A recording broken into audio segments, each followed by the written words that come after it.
Pawn to e4. Pawn to e5. Knight to c3, Vienna game. Knight to f6. Pawn to g3, Mieses variation. The first surprise. Remember that in their previous game Divya also played g3 against Zhou's Najdorf. Pawn to d5, opening the center. Black follows a Scotch system with reversed colors. Pawn to d5. Knight to d5. Bishop to g2. Knight to c3. Pawn to c3. Knight to c6. Natural developing moves. Knight to f3. Bishop to c5. King to g1. King to g8. Rook to e1, placing the rook in the semi-open file and attacking e5. Black to play. What to move? If queen to f6, the move preferred by Stockfish.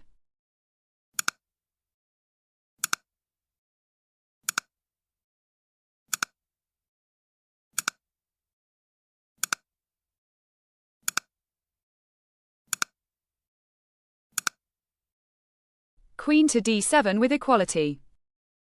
Bishop to g4 was played in the game, protecting e5 by pinning one of the attackers. Pawn to h3.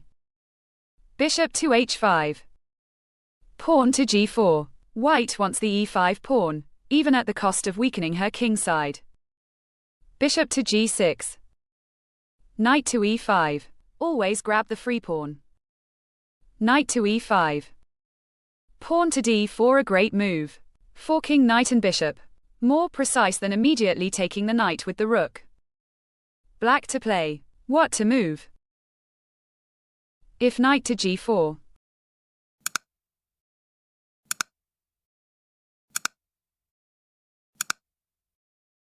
And the position is equal. Pawn to f5 was played in the game, hitting the head of the spear. Pawn to g5. Pawn to f4, severing the connection between the bishop and the g5 pawn. Pawn to c5. White gets the bishop pair, even at the cost of getting stacked pawns on the c-file. The idea is to create a situation of good bishop versus bad knight. Queen to d1, defending the central e5 knight by forcing the e-rook to move. Rook to d1. White is a pawn up and has the bishop pair on an open position. The drawback is her damaged pawn structure. Rook to e8, securing the position of the centralized e5 knight. King to h2. White foresees that black will eventually play f3, so prepares her king to get near g3. Bishop to c2. Rook to d4. Black to play. What to move? If knight to d3, a great move. The horse becomes an octopus.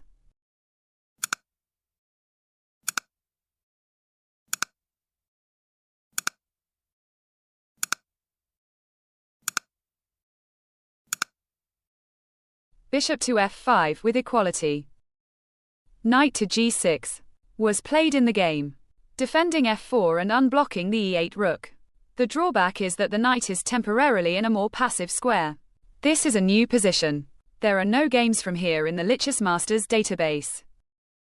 Pawn to c6, giving black a sick pawn. The idea is to double black's pawns, but more importantly to open the a3-f8 diagonal for the dark square's dragon. Pawn to f3, a dubious move. A compromising move. Pawns can't go backward, so every pawn push must be carefully examined. From f4 the pawn was restricting white's dark squared bishop, and preventing white's king to reach g3. Moreover, now that the h1-a8 diagonal has been cleared, white's light square's bishop can find another route in the f1-a6 diagonal. Bishop to f1.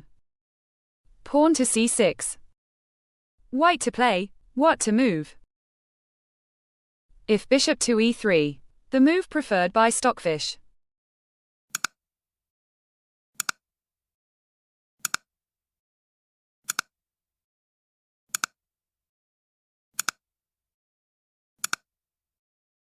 And white has an active position. Bishop to a3, a dubious move, was played in the game. Black to play. What to move? If rook to f5.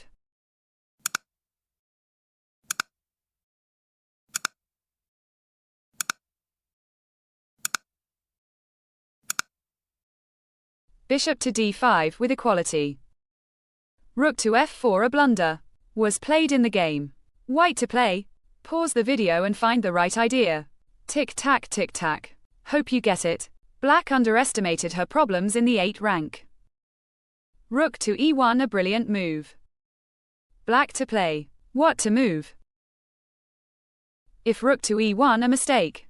The e1 is untouchable due to the tricks on the 8 rank.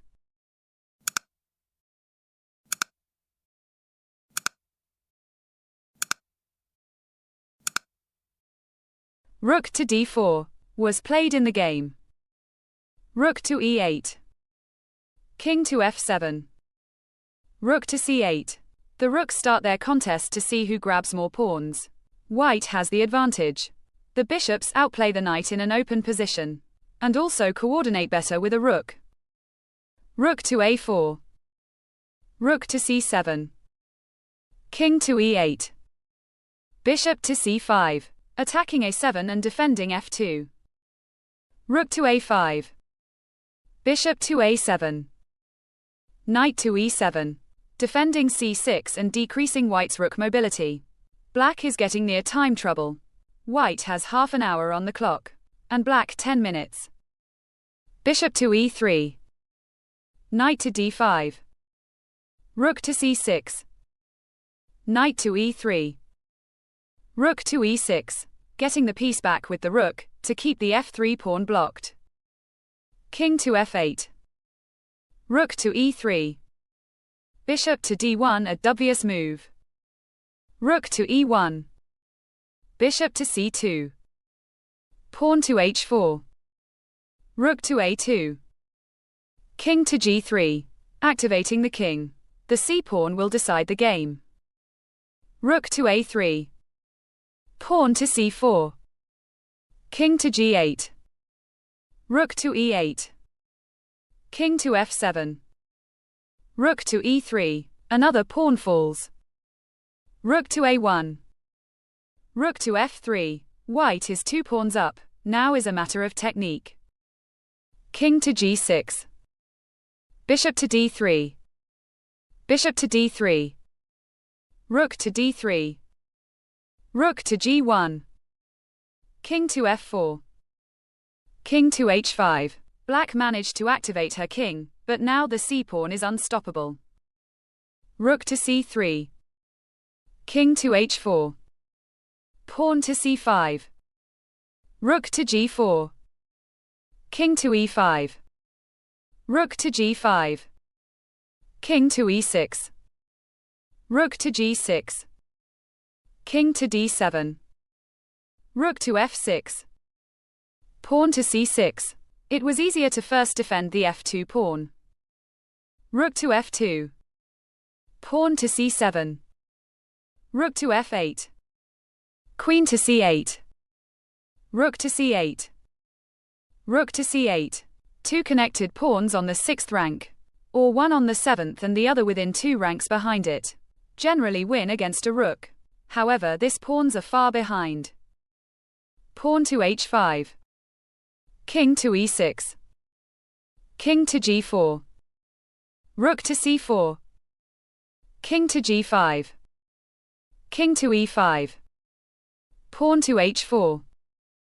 King to e4. King to g4. King to e3. King to g3. King to e2. Pawn to h3. King to f1. Zhou striked back. Black sacrificed a pawn to damage white pawn structure. The position was very unbalanced. White got a pawn up and the bishop pair, but add a drawback, triple pawns stacked on the c-file, and her king side weakened. However, black didn't find the right plan, and after retreating her knight to temporarily defend a pawn, allowed white to create a situation of a good bishop versus bad knight. Then black got troubles on the 8 rank. White simplified the position and the 2 bishops outplayed the knight. Ironically, in their previous game, Zhou had the bad bishop and Divya the good knight.